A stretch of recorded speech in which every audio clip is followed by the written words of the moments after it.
50 Shades of Grey trilogy சீரிஸ்ல first 2 part ஏற்கனவே பார்த்துட்டோம். அதுக்கு உண்டான லிங்க்கும் ஃபர்ஸ்ட் கமெண்ட்ல இருக்கு. இப்போ மூணாவது பார்ட் 50 Shades Freed. ஸோ இதுதான் கடைசி பார்ட். கொஞ்சம் டீடைல்டா பார்த்தோம்னா அண்ணா பிரெக்னெண்டா இருக்காங்க.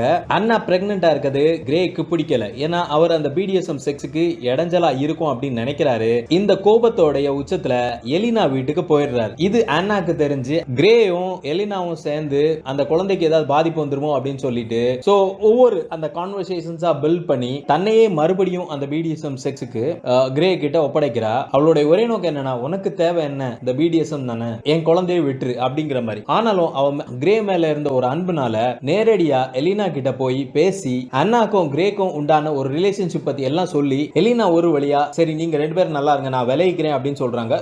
எல்லா ப்ராப்ளம்ஸ் அவங்களுடைய பாஸ்ட் எல்லாமே ஒரு வழியா எல்லாமே ஃப்ரீ ஆகி 2 குழந்தைங்க அப்படின்னு அவங்களுடைய ஒரு புது லைஃபை வந்து ஸ்டார்ட் பண்றாங்க. ஸோ இதான் 50 Shades Freed.